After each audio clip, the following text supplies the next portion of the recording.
पीले दांत वाली बहू। रंजना कभी ब्रश नहीं करती थी। उसे कितनी बार उसके माँ बाप ने डांटा, लेकिन उसका कोई असर उस पर होता ही नहीं था, जिस कारण से उसके दांत पीले पीले हो जाते हैं। शादी के बाद। अरे बहू, वैसे तो तुझ में कोई कमी नहीं है, पर तेरे दांत इतने पीले कैसे हैं बेटा? कैसे मतलब? कोई सर्जरी थोड़ी ना कराइए। वो तो क्या नाम, मैं ब्रश नहीं करती थी तो पीले हो गए। अब क्या करूं? आप कहें तो लाल करवा लूं या फिर काले? यार ये क्या है, क्यों माँ से लड़ रही हो? लड़ रही हूँ?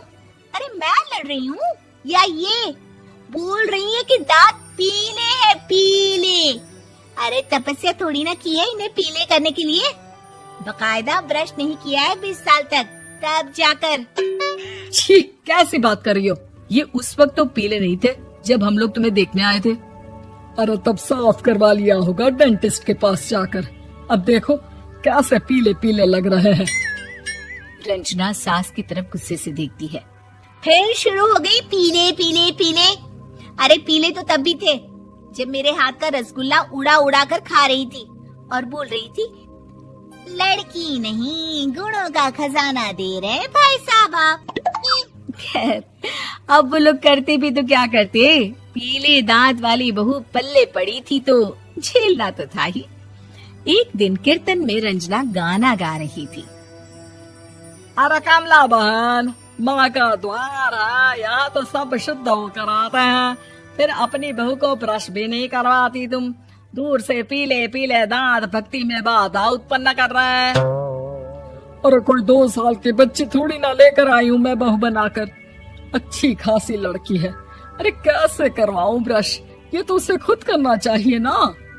अब माँ बाप तो इसके जैसे तैसे निपटा दिए, ये नहीं सोचा कि सास कैसे संभालेगी।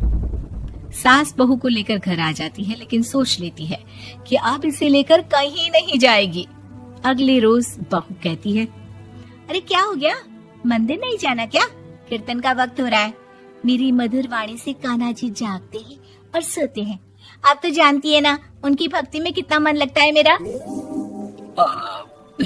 वो क्या है ना, तबीयत ठीक नहीं लग रही है मेरी, आराम करूंगी मैं। तबीयत ठीक नहीं लग रही? अभी तो मिथुन के गाने पर नाच रही थी आप, और अब बोल रही है कि तबीयत ठीक नहीं लग रही। अरे भक्ति में मन लगा लो सासू माँ, ऊपर जाना है, क्या मुंह दिखाओगी आप? हाँ? सास को बहू की बात पर गुस्सा आ जाता है। मैं क्या मुंह दिखाऊंगी, इसकी चिंता तो ना कर, समझी? अपने मुंह की चिंता कर, जो ये पीले पीले दांत लेकर हर जगह पहुंच जाती है। पता है लोग कितना मजाक बनाते हैं। ना जी ना, मैं नहीं जाना कहीं तेरे साथ। तो ये बात है, कोई ना, मत जाओ, मैं अपने कमरे में ही बैठकर भक्ति कर लूंगी। ऊपर वाला दांत थोड़ी ना देखता है, मन देखता है, भावना देखता है।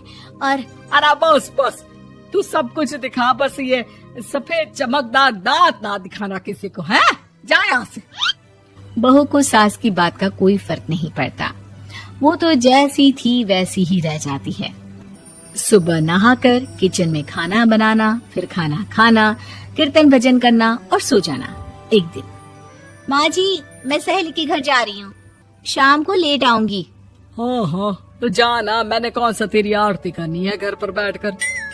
रंजना सहेली के घर जाती है, जहाँ वो पार्टी में जाने की तैयारी कर रही होती है। अरे शिखा, कहाँ जाने की तैयारी कर रही है? मैं गलत वक्त पर आ गई क्या? अरे नहीं यार, उल्टा सही वक्त पर आ गया। मैंने ये साड़ी और ज्वेलरी निकाली है यार, शाम को इनके ऑफिस की एक पार्टी में जाना है। बताना कैसा लग रहा है ये सब? नहीं यार, इस ड्रेस के साथ तो वो वाली ज्वेलरी अच्छी लगेगी। हाँ हाँ सही बोल रही है, मैंने ध्यान ही नहीं दिया। वैसे तो हमेशा से मस्त फैशन सेंस रखती है। तो बड़ा जाती होगी ना पति के साथ पार्टी में। रंजना कुछ नहीं बोलती, बस सोचती है कि यार काश ये बात सही हो जाती, पर मैं क्यों नहीं जाती पार्टी में? क्या इन लोगों की कोई पार्टी होती नहीं होगी? रंजना घर आती है और रात में पति से सवाल करती है, एक बात बताइए, आप मुझे किसी पार्टी में क्यों नहीं ले जाते? क्या आपकी यहाँ ऑफिस में पार्टी नहीं होती? पति बेचारा क्या कहता कि दांत पीले हैं तुम्हारे इसलिए। अरे कोई पार्टी होती नहीं हम लोगों के ऑफिस में, तो कहाँ से लेकर जाऊं? और मार्केट, मॉल, कहीं वीकेंड घूमना, कहीं तो। अरे यार, सारे हफ्ते में एक छुट्टी मिलती है, तो सोचता हूँ कि आराम ही कर लूं। क्यों? रंजना मन मार के रह जाती है। पहले कभी सास के साथ मंदिर जाया करती थी, लेकिन वो भी सास ने ले जाना बंद कर दिया। घर बैठी बैठी रंजना बोर हो जाती है। तभी उसे आइडिया आता है और वो मायके जाने का सोचती है। सासू माँ, 2 दिनों के लिए मम्मी के घर जा रही हूँ। अच्छा ठीक है, आराम से जा। और हाँ, माँ से कुछ अच्छी आदत सीख कर आना कि कैसे शरीर के हर भाग की तरह दांतों की सफाई भी जरूरी होती है, समझी? शुरू हो गई ना आप। वो लोग आपकी तरह नहीं है कि छोटी छोटी बात का बतंगड़ बना दे। उन लोगों के लिए मैं मायने रखती हूँ, ना कि मेरे पीले पीले दांत। रंजना माँ को बिना बताए उन लोगों को सरप्राइज देती है, लेकिन जैसे ही वो दरवाजे पर पहुंचती है, अंदर देखती है कि घर वाले कहीं जा रहे होते हैं। अब माँ, काश रंजना दीदी के दांतों वाली प्रॉब्लम नहीं होती, तो वो भी हम लोगों के साथ चलती ना बुआ जी की बेटी की शादी में। हाँ बेटा, लेकिन अब उसे कौन समझाए कि उसको उसके पीले दांत नहीं दिखते, लेकिन उसके आसपास के लोगों को कितना एम्बैरेसिंग फील कराते हैं। मुझे तो कितनी बार उसके स्कूल की टीचर ने शिकायत की कि उसके साथ कोई लड़की बैठना भी नहीं चाहती, और ना ही कॉलेज में कोई उससे बात करना चाहता था। लेकिन पता नहीं क्यों उसे ये बात समझ में ही नहीं आती। कोई कमी नहीं है उस लड़की में, बस यही कि दांत पीले हैं। वो तो भला हो जीजा जी और उनकी माँ का, जो दीदी को जैसी है वैसे ही रखा हुआ है। रंजना को अपने घर वालों की बात सुनकर बहुत दुख होता है।